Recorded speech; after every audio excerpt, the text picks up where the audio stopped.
والا میں ہمارے ایک دوست مولانا تھے، ان کا بیٹا بڑا اچھا پڑھتا تھا، لاہور میں بڑا صحیح چل رہا تھا، صحیح سمت چل رہا تھا۔ اچانک اس بچے نے چھوڑ دیا، کہنے لگا میں نے نہیں پڑھنا۔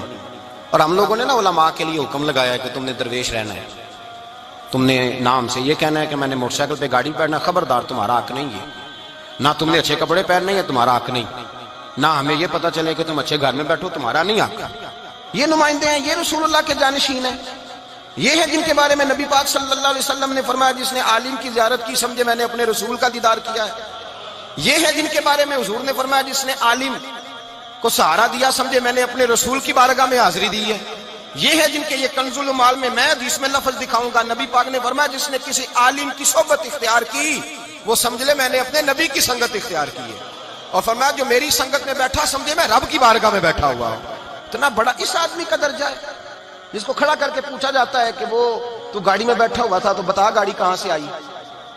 مولوی صاحب کو تو بالکل ان کو اجازت نہیں ہے، اور ایسی عجیب۔ مولانا مجھے ٹیلی فون کرنے لگے، کہنے لگے میرا بیٹا آپ سے بڑا متاثر ہے، آپ کا بڑا حیا کرتا ہے، مدرسہ چھوڑ گیا ہے، لائق بچہ، A1 ذہن اور A1 تعلیم اس بچے کی، آپ سمجھائیں۔ میں ملنے گیا، میں نے جا کے کہا بیٹے آپ اتنا اچھا پڑھ رہے تھے چھوڑ کیوں گئے؟ کہنے لگے نہیں میں نے دوست سے بات کر لیا، میں کوریا جا رہا ہوں۔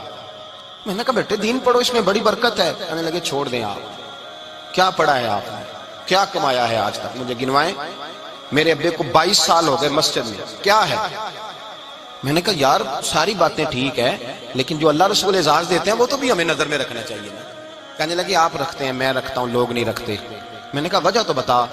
کہنے لگے 22 سال سے مسجد کی چھت پہ ہمارا مکان ہے، 4 بہنیں ہیں، بہن کا رشتہ دیکھنے لوگ آئے تھے، اور وہ بی بی جس نے میری بہن کی ساس بننا تھا وہ مسجد کے اندر اس نے پیر رکھا، اور جب وہ رشتہ دکھانے والی نے کہا نا سیڑھیوں پہ جانا ہے تو کہنے لگی ہائے ہائے یہ مسجد میں رہتے ہیں، میرا بیٹا آئے گا تو کہاں رہے گا۔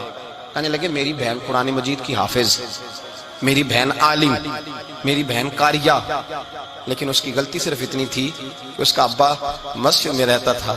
مجھے کہنے لگے حضرت جی وہ وہیں کھڑے کھڑے میری تہجد گزار بہن کے بارے میں کہہ کے گئی ہم نے نہیں رشتہ کرنا، میرا بیٹا مسجد میں آئے گا، میں نے نہیں یہاں بیٹا بیانا۔ کہتے ہیں وہ میں سن رہا تھا، 2 بوتلیں ہاتھ میں پکڑے، میں مسجد کے ستون کے ساتھ کھڑا تھا، تو وہ بی بی رشتہ کرانے والی کہنے لگی ایک دفعہ دیکھ تو لے بیٹی کو۔ کہنے لگی تو کہتی ہے میں دیکھ لیتی ہوں پر انکار یہی ہے ہم نے رشتہ نہیں کرنا۔ کہنے لگے میں نے اتار کے ٹوپی پھینک دی ہے، میں نہیں پڑھوں گا مذہب، یہ دے رہا ہے مذہب ہمیں، کیا غلطی ہے ہماری۔ بچہ چھوڑ کے چلا گیا، لیکن مجھے اس کی باتیں کبھی کبھی راتوں کو بھی یاد آتی ہیں۔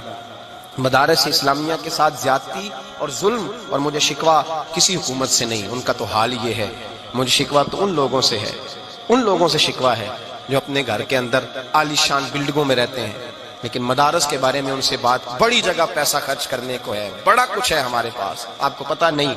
یہ جو مدرسہ ہوتا ہے یہ رسول اللہ کے مدرسے کا فیض ہوتا ہے، یہ مدرسہ میرے نبی کی چاہت ہے، یہ مدرسہ میرے رسول نے بنایا ہے، اس مدرسے کے سب سے پہلے بانی اور محتمم کا نام محمد عربی ہے، یہ مدرسہ رسول اللہ صلی اللہ تعالی علیہ وسلم کے جانشین پیدا کرتا ہے، یہ مدرسہ رسول اللہ کے پیغام کو عام کرتا ہے، یہ مدرسہ دین کے مخالفوں کے سامنے بند باندھتا ہے۔